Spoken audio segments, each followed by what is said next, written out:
Remember that gigantic blue wave that was supposed to hit us all like it's tsunami? Well, that's not panning out for desperate Democrats. Instead, their entire narrative is falling apart, starting with the bogus attacks on President Trump, claiming that he's racist. Americans aren't buying it, especially Hispanic Americans, who are supporting Trump more than ever. From National Journal, Democrats counting on President Trump's hardline immigration policies to spark energized Hispanic turnout and a wave against GOP candidates in this year's midterms will be surprised to see what's transpiring. Even during the heat of the family separation crisis, Democrats are underperforming in heavily Hispanic constituencies, from GOP-held border battlegrounds in Texas to diversifying districts in Southern California to the nation's most populous Senate battleground in Florida. If immigration affects the battle for Congress, it will be because of the anti-Trump backlash among suburban women as much as any increased mobilization in the Hispanic communities. The early returns are a sobering reminder for Democrats that,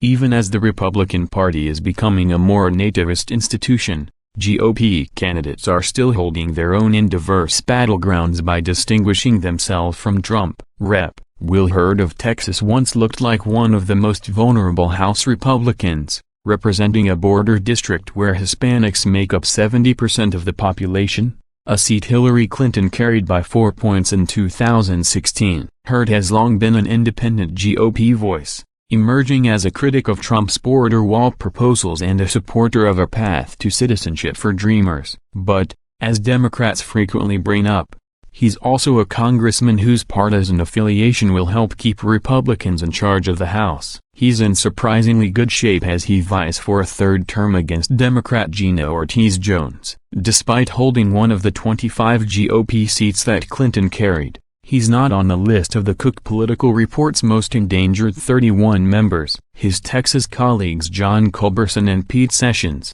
representing suburban Houston and Dallas districts where Republicans traditionally dominate, are in deeper trouble. It's a crystal clear sign that the anti-Trump anger is concentrated within whiter, affluent suburban communities, not the Hispanic battlegrounds with the most at stake. There are also plenty of other clues suggesting Hispanic voters won't be rushing to the polls this November. In a special election to fill the vacant seat of former Rep. Blake Farenthold of Texas last Saturday, there were few signs of a Democratic wave. The reliably Republican district is majority Hispanic, yet GOP candidates on the ballot tallied the same 60% vote share that Trump did in 2016. There were no signs of increased Hispanic engagement, even with the border crisis raging not far away. Those results mirror the results from the March Texas primaries, in which the Democrat Senate nominee Beto O'Rourke, a progressive favorite, badly underperformed in many border towns with large Hispanic populations. O'Rourke carried 87% of the vote in millennial-friendly Travis County,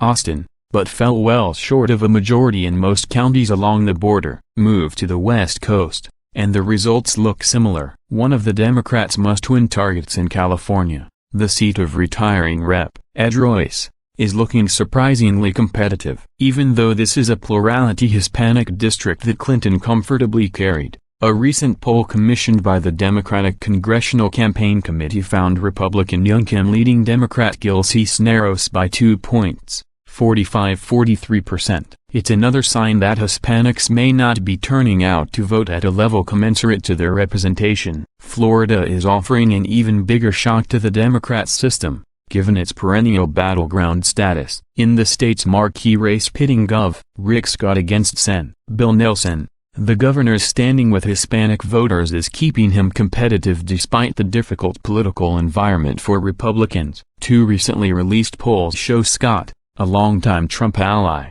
tallying noticeably higher popularity scores than the president in Florida. One poll, conducted by CBS News, shows Nelson leading by only 1 point among Hispanics, 37–36%, while an NBC, Marist survey showed Nelson with a 10-point lead, 52–42%, among the demographic. Either outcome shows Scott significantly outperforming Trump, who lost the Hispanic vote in Florida by a whopping 27 points in 2016, and still carried the state. Digging deeper, A Florida International University survey of Puerto Ricans in Florida, typically a Democratic-leaning demographic, found that 55% held a positive view of Scott, with 57% holding a positive view of Nelson. Democrats had been optimistic that a wave of these new voters in the wake of Hurricane Maria would give them an advantage for the midterms, but Scott's frequent travel to the island and his campaign's aggressive Spanish-language television advertising has kept them in play. Down in South Florida,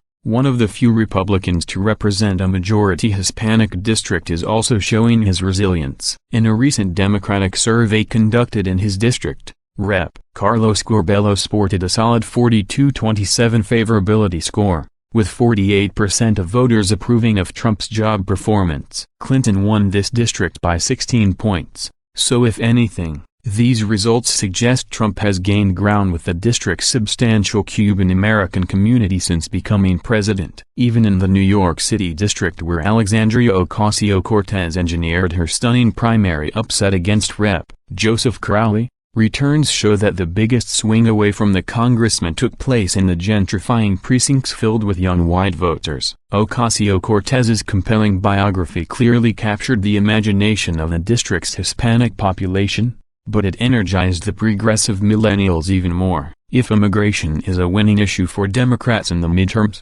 it's because they're winning over suburban white women, not because they're mobilizing Hispanic voters against Republicans. Indeed, even as Democrats underperform in these pivotal races, the historic gender gap is what's propelling them to a possible House majority. These results also are an uncomfortable reminder to Republicans who championed the Republican National Committee's infamous 2013 autopsy report claiming the party needed to moderate its position on immigration to win back Hispanic voters. Trump won the 2016 presidential campaign despite embracing hardline immigration policies and deploying racially inflammatory rhetoric. Meanwhile, these results show that a critical mass of Hispanic voters are willing to prioritize other issues, like the growing economy, in choosing congressional candidates.